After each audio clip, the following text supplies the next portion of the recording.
Hello दोस्तों, मैं Sunil Sutar, junior account assistant Indian railway, आप सभी का अपने यूट्यूब चैनल एसएस क्लासेज पे स्वागत करता हूं। दोस्तों, आज अपनी ये 14th क्लास अपनी करेंगे। दोस्तों, इससे पहले अपनी 13 क्लासेज में अपने 13 मॉक टेस्ट कर लिए हैं। अगर आपने टेस्ट नहीं लगाए हैं तो इसकी प्लेलिस्ट बनी हुई है, वहां पर आप जाके इसके 13 के 13 टेस्ट आप लगा सकते हैं। इसके अलावा दोस्तों, एएलपी के लिए मैंने इसके प्रीवियस ईयर क्वेश्चन की सीरीज थी वो भी करवा रखी है। एएलपी सीवीटी 1 और सीवीटी 2 दोनों करवा दी। इसकी प्लेलिस्ट बनी है दोनों की अलग अलग। अगर आपने टेस्ट नहीं लगाए हैं प्रीवियस ईयर क्वेश्चन तो आप टेस्ट लगा सकते हैं, वहां से 2018 का लेवल भी चेक कर सकते हैं। और एनटीपीसी की सीरीज भी दोस्तों मैंने साथ साथ चला रखी है, तो उसके टेस्ट लगाने हो तो वहां से लगा सकते हैं। अगर आप एनटीपीसी के टेस्ट लगाओगे तो एएलपी के लिए आपका लेवल बहुत अच्छा हो जाएगा, क्योंकि ये लेवल का पेपर लगाओगे तो आपको आपकी एएलपी टेक्नीशियन की तैयारी बढ़िया हो जाएगी। ठीक है दोस्तों, चलिए अब अपनी क्लास को स्टार्ट करते हैं। अगर आप चैनल पे नए हो तो चैनल को सब्सक्राइब कर लो और बेल आइकन पे क्लिक जरूर कर लें, जिससे आपको वीडियो की नोटिफिकेशन समय पर मिलती रहे। फर्स्ट क्वेश्चन पे चलते हैं। वीडियो को रोका करो दोस्तों, क्वेश्चन को करने की कोशिश किया करो, उसके बाद उसका सॉल्यूशन देखा करो और साइड में कॉपी में लिखते जाओ 1 नंबर 2 नंबर 3 नंबर। अब देखो, इसमें से जो क्वेश्चन सही हुआ है उसको सही करो, गलत हुआ है उसको गलत करो। लास्ट में टोटल करके देखो कितने में से कितने क्वेश्चन सही हुए हैं, कितने गलत हुए।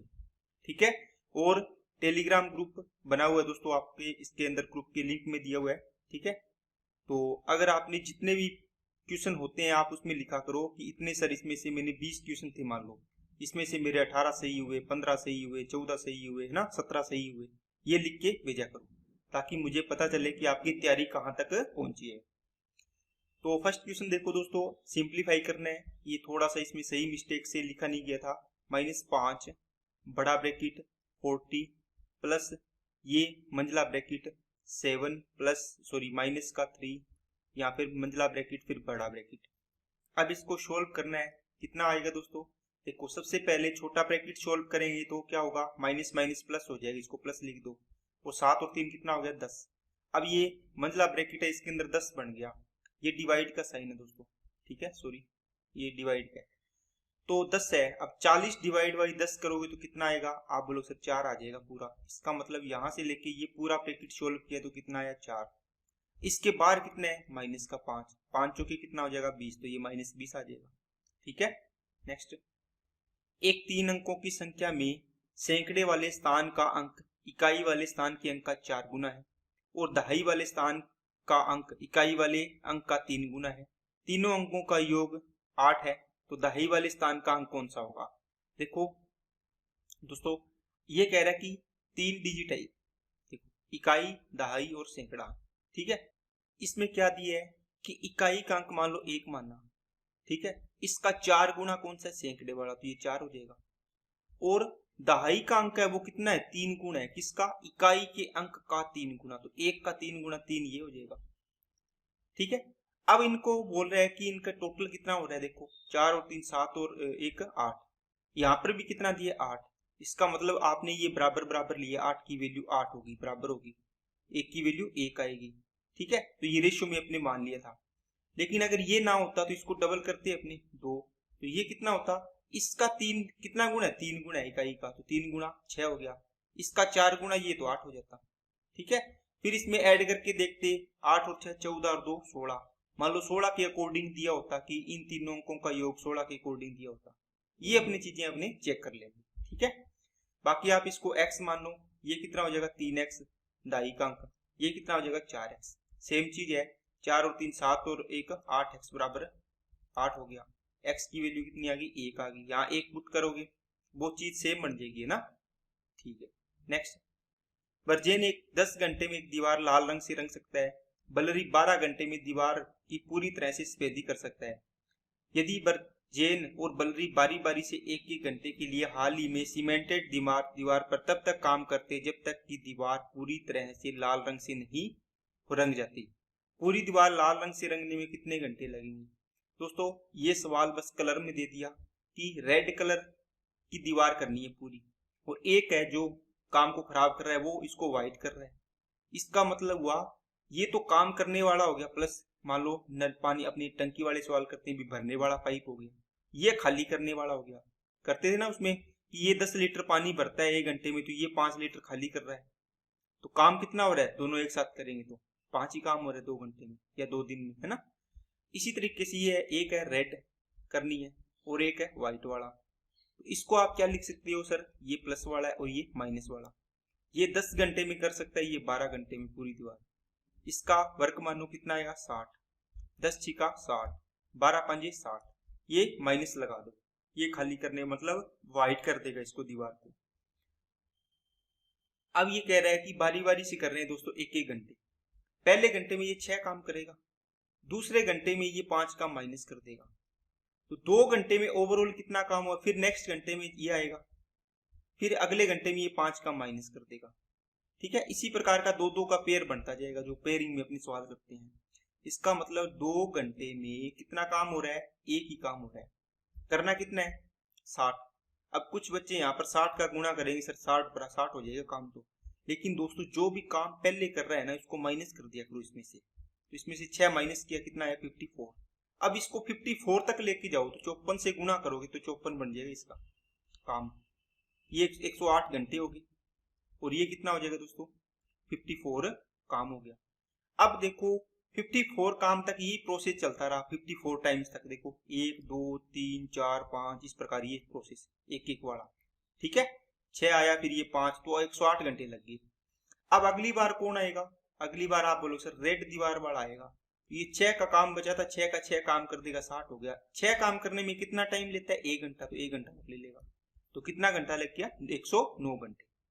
नेक्स्ट, कमर ने इस्तेमाल किए गए स्टीरियो की पुनर्बिक्री पर 12.5% कमाया। यदि उसने स्टीरियो 1640 का खरीदा तो उसने इसे कितने में बेचा। 12.5% की फ्रैक्शन वैल्यू होती है 1/8। 1640 रुपए में खरीदा है, ठीक है, तो 8 की वैल्यू है 1640। इतने पर कमाया, पुनर्बिक्री पर 12.5% कमाने का मतलब लाभ कमाया प्लस, तो ये कितने में बेचा होगा 9 में। 8 की चीज को 9 में बेचा होगा। आप इसको ऐसे भी लिख सकते हो, 8 की चीज को 9 में बेचा, 8 में खरीदा था 1640 की वैल्यू, मतलब 8 की वैल्यू 1640, तो 9 की वैल्यू कितनी, सेम चीज है दोस्तों। 8 दूनी 16, 0, 8 5 40, 9 5 45, इकाइयां दो देखो 45 बढ़ाएगा।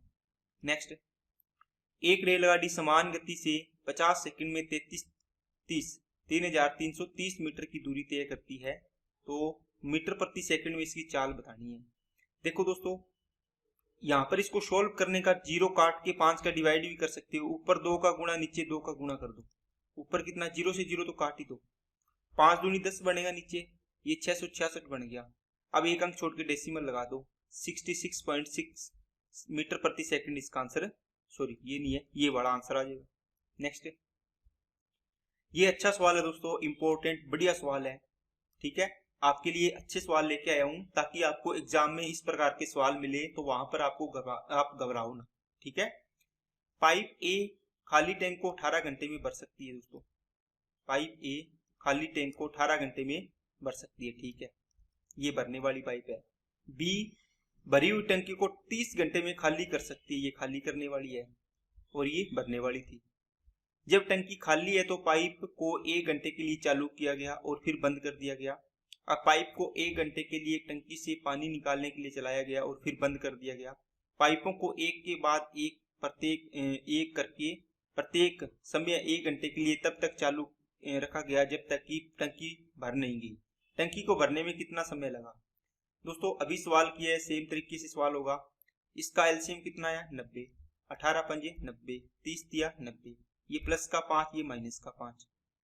अब कहता है कि इसने क्या किया दोस्तों, 1 घंटे के लिए चालू किया गया, टंकी खाली है तो 1 घंटे के लिए चालू किया है। कौन सी टंकी को पाइप को चालू करोगे, भरने वाली को। अरे खाली है तो खाली करने वाली को थोड़ी चालू करोगे, भरने वाली को चालू करोगे। ठीक है, आपने सबसे पहले इसका मतलब है ए को चालू किया, भरने वाली को, फिर दूसरे घंटे में बी को चालू किया, फिर तीसरे घंटे में फिर ए को चालू किया, फिर बी को, फिर ए को, फिर बी को, ये प्रोसेस आपने चलाया। आपका देखो 2-2 घंटे का पैटर्न बन रहा है यहाँ पर जो अभी करके आए हैं। 2 घंटे में कितना काम किया आपने, ये 5 करेगा और ये 3 खाली करेगी। 5 भरेगा टंकी में तभी तो 3 खाली करेगी ना। ओवरऑल कितना काम हुआ, 2 काम हुआ। आपको मैंने बताया है जो सबसे पहले भरने वाला है, भरनी है ना टंकी, तो भरने वाला इसमें कौन सा है, ये 5 वाला, इसको पहले ही माइनस कर दिया करो, कितना आया 85। इसको 85 के नजदीक लेके जाना है, बताओ कितने का गुणा करूं, 41 का गुणा करूंगा तो 82 हो जाएगा, 42 का गुणा करूंगा तो 84 हो जाएगा, तो 42 का गुणा कर दो दोनों साइड, है ना, कितना आ जाएगा दोस्तों 84 काम हो गया, 84 सॉरी 84 हो गया, हाँ 84 आवर हो गया। अब दोस्तों कौन आएगा, अब आएगा दोस्तों वापस कौन, भरने वाला पाइप, ये आएगा, ये 5 भरेगा, कितना घंटा लेगा, 1 घंटा, ठीक है। अभी भी देखो 89 काम हो गया, वापस कौन आएगा, अब 3 आएगा, ये 3 वाला, ये खाली करेगा बी, है ना, इसमें भी इसको 1 घंटा लगेगा। अब देखो यहां तक ओवरऑल काम कितना हो गया, आप बोलोगे सर 89 में से 3 गया, कितना 86 काम हो गया, कितने घंटे लग गए, 86 आवर लग गए, ठीक है। अब कौन आएगा, ए बी, फिर वापस ए आएगा।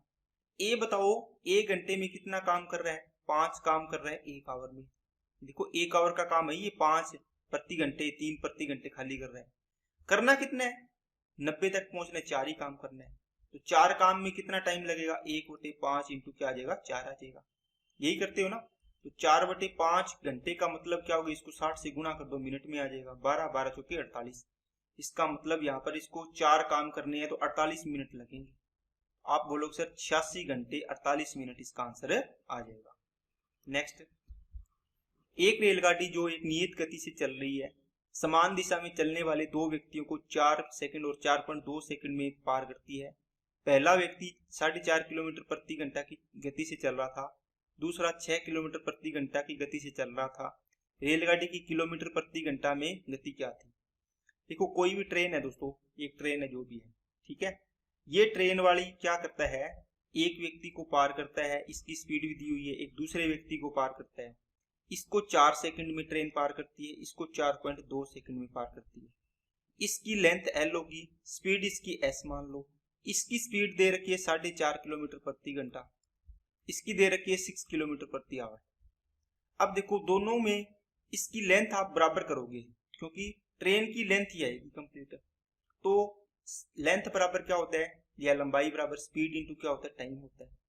स्पीड इंटू टाइम इसके साथ लगा दो एक बार इसको इसके साथ लगा दो, तो स्पीड कितनी आएगी, इसकी मान लिया आपने एस स्पीड ट्रेन की, एस माइनस सेम डायरेक्शन में जा रहा है तो माइनस होती है, ये होगी सेम डायरेक्शन में रिलेटिव स्पीड, इंटू 4 सेकंड लग रहे हैं, ये लेंथ आ गई दोस्तों। इसी प्रकार ये सेम ही लेंथ किसके साथ होगी, एस माइनस 6, क्योंकि 6 किलोमीटर प्रति घंटा इसकी स्पीड है, टाइम कितना है 4.2 सेकंड हो गया, ठीक है। अब इसको सोल्व कर लो, ये पॉइंट हटाओगे तो नीचे 10 आएगा, इधर गुणा कर दो 10 का, 4 से काटा 10 तो कितना आएगा दोस्तों, ये 20 आ जाएगा, 2 से काटो, ये 2 से काटा 21 आ गया, ये इधर गुणा करो 20s माइनस 4.5 को 9/2 इंटू 20, कितना हो गया दोस्तों 90 हो गया, ठीक है। बराबर में कितना आएगा 21s माइनस 21 के 126 हो गया, और ये 20s इधर जाएगा, s बचेगा, ये 126 इधर जाएगा तो कितना बच गया 36 बच गया। इसका मतलब s किसकी स्पीड मानी थी, s की स्पीड कितनी आ गई 36 किलोमीटर प्रति आवर। नेक्स्ट, 3 संख्याओं का माध्य 15, तीनों का समुच्चय 8, जबकि 2 न्यूनतम संख्याओं का अंतर 1, तीनों में से सबसे बड़ी संख्या क्या है। देखो 3 संख्याएं मान लो a, b और c, इसको ऐसे भी देख लो, सबसे बड़ी संख्या कौन है, c है, उससे छोटी b है और सबसे छोटी a है, ठीक है। तीनों का एवरेज दे रखा है दोस्तों, माध्य दे रखा है कितना 15, इसका मतलब टोटल कितना हो गया 15 3 45।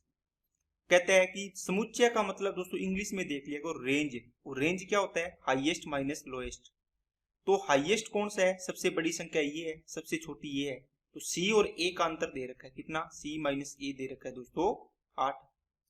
2 न्यूनतम संख्याएं कौन सी है, देखो 3 संख्याएं हैं, सबसे बड़ी ये दोनों, ये सबसे छोटी, ये उससे बड़ी, ये उससे बड़ी, तो 2 न्यूनतम संख्याएं ये होगी, 2 मतलब है मैक्सिमम संख्याएं, या कौन सी अधिकतम संख्याएं ये हो जाएगी बड़ी संख्याएं अगर बोले तो a b और a का डिफरेंस दे रखा है दोस्तों कितना, b माइनस a लिखेंगे, 1 आ गया। इनको आप जोड़ लो दूसरी और तीसरी को, कितना आएगा, आप बोलो सर c प्लस का b माइनस का 2a बराबर आएगा दोस्तों कितना 9। अब इस इक्वेशन को यहां से इसके साथ रख दो, तो आप रखोगे c प्लस b प्लस का a इक्वल टू 45 आ गया। अब यहाँ से दोस्तों इसको काट पीट के हल करना है, जो भी देखो कैसे करोगे।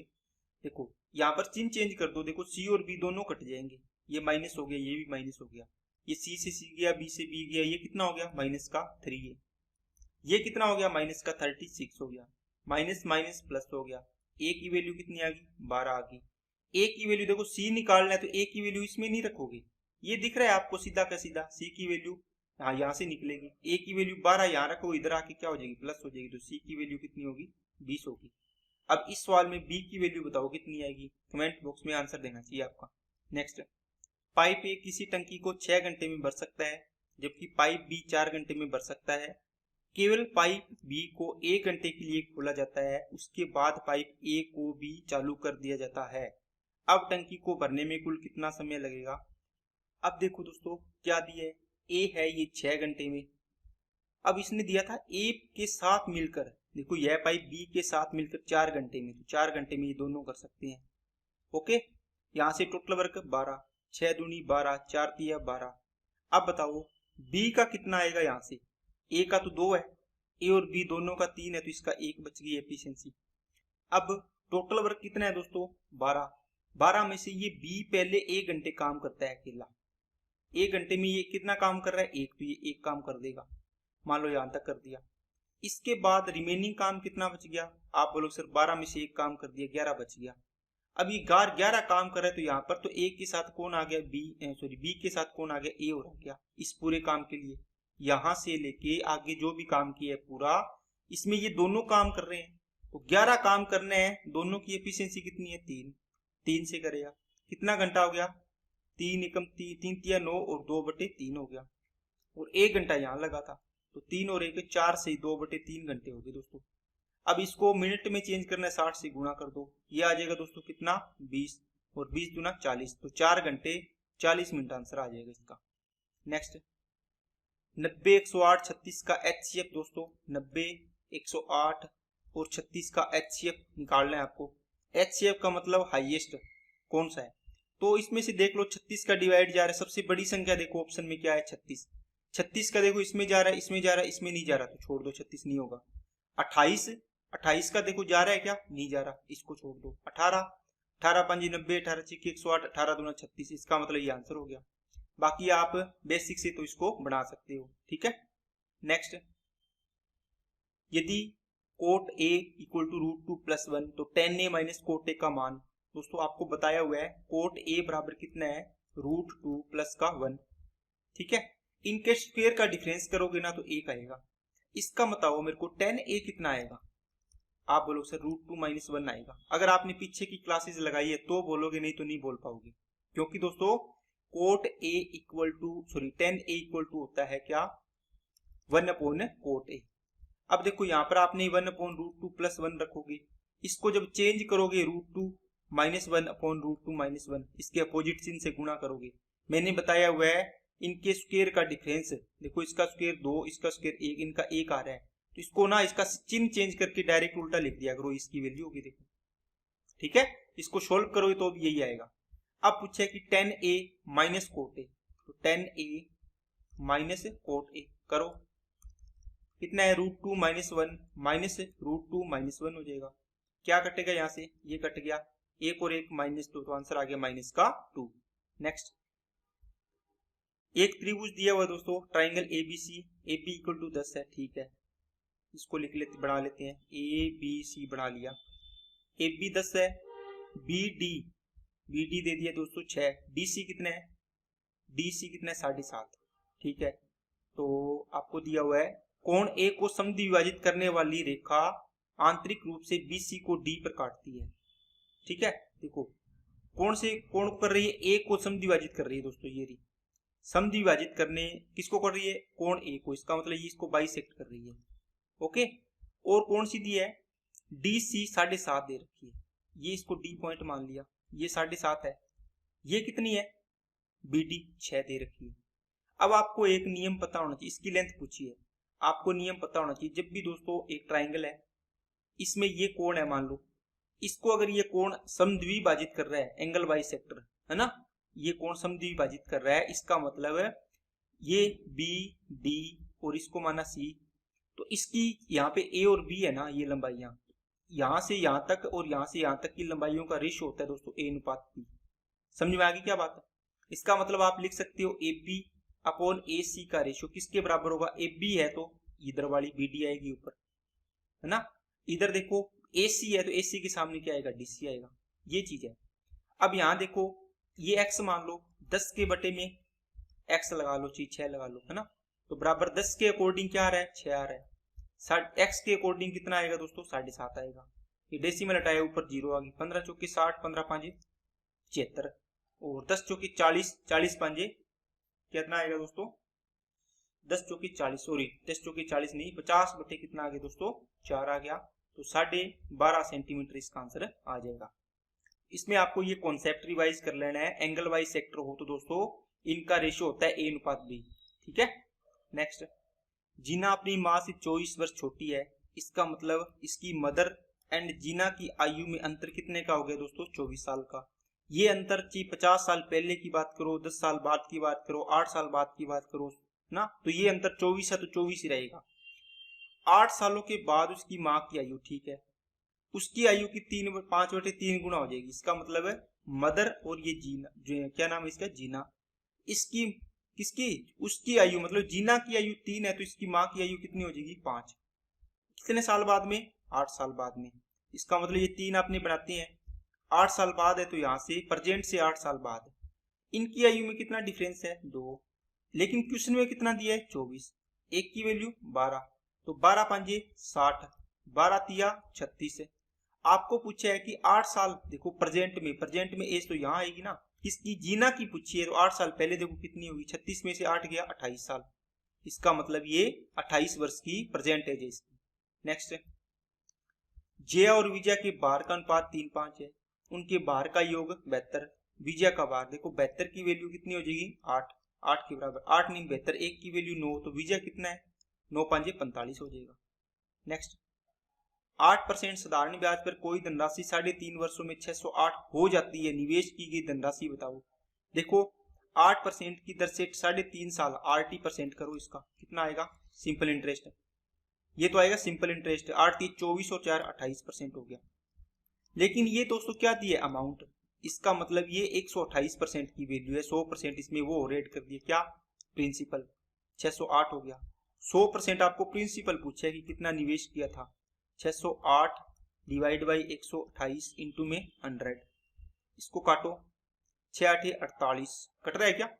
4 से काटो, 32 चौके 128, 4 से काटा 25, 4 से काटा 8 हो गया, 4 से काटा 15 और ये हो गया 2, इससे इसको काट दिया 19, 19 को 25, 19 दूना 38, 19 पाने 95, ये 5 हो गया, ये 4 हो गया, सॉरी 8 और 9 17, ये 4, तो 475 आंसर आ जाएगा। नेक्स्ट, नीतू की आयु से 10 वर्ष अधिक है, इसका मतलब नीतू से बड़ी है तो नीतू और नीतू की आयु का अंतर कितना हो गया? 10 ईयर, ये बड़ा काम आएगा। मीतू की आयु गीतू की आयु से 7 वर्ष अधिक है, मीतू की आयु गीतू की आयु से 7 वर्ष अधिक है, 7 साल का डिफरेंस हो गया। यदि उनकी आयु का योग जोड़ कितना है? 48 वर्ष है, तो नीतू की आयु बताओ। देखो यहां से आप मीतू और गीतू में रिलेशन बना सकते हो। ये कहता है कि यहां से पढ़ो, मीतू की आयु गीतू की आयु से 7 साल अधिक है, इसकी आयु x है तो इसकी x+7 होगी। अब देखो नीतू है, मीतू से 10 वर्ष बड़ी है, तो इसका मतलब इसमें इससे x+7 है तो इसकी x+ कितनी हो जाएगी? 17 हो जाएगी, क्योंकि x+7 थी उसकी, इससे 10 साल बड़ी है नीतू, तो इसको 10 और ऐड कर दो। तीनों का ऐड कितना है? टोटल 48, 3x + 17 और 7 24 इक्वल टू 48, तो 3x बराबर कितना बच गया? 24, तो x की वैल्यू कितनी आ गई दोस्तों? 8, ये होगी 8 साल की। क्या पूछा है? नीतू की। 8 हो 17 और 8 25 साल, इसका आंसर आ जाएगा। नेक्स्ट, 68 मीटर लंबी किसी रस्सी को 12:5 के अनुपात में बांटा जाए तो लंबे टुकड़े की लंबाई, लंबा टुकड़ा 12 है तो 12 का मल्टीपल चेक कर लो, देखो 2 आ रहे हैं, इससे नहीं हो पाएगा तो आप कर ही लो इसको।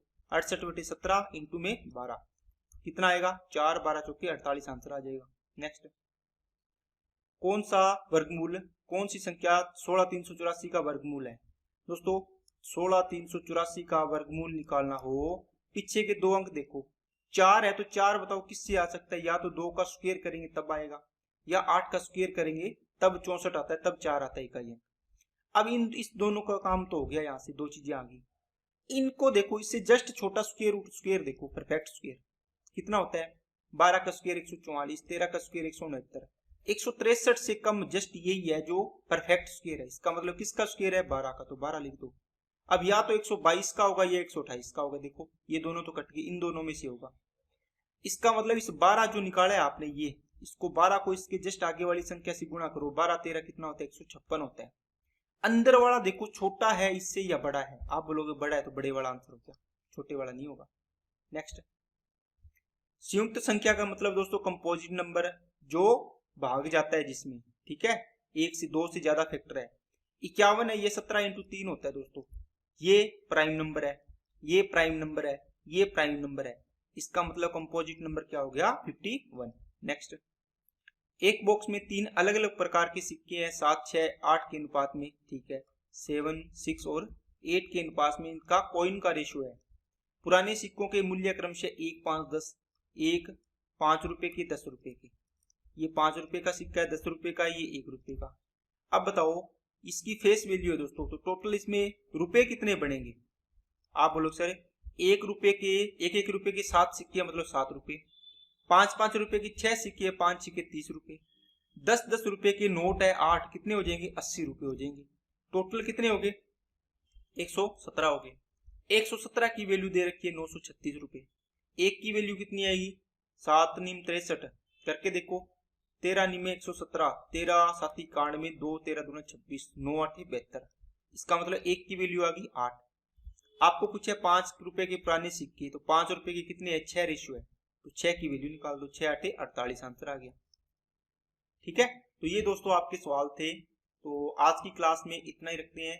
वीडियो अच्छी लगे तो लाइक करना, चैनल को सब्सक्राइब नहीं किया तो चैनल को सब्सक्राइब जरूर करें, बेल आइकन पे क्लिक कर लें, इससे वीडियो की नोटिफिकेशन समय पर मिलती रहे, और अपने दोस्तों के पास ज्यादा से ज्यादा शेयर करो दोस्तों। और आज की क्लास के सवाल बहुत ही अच्छे सवाल है, तो अपने दोस्तों को शेयर जरूर करना ताकि उनको भी इनका लाभ मिल सके। Okay, thank you.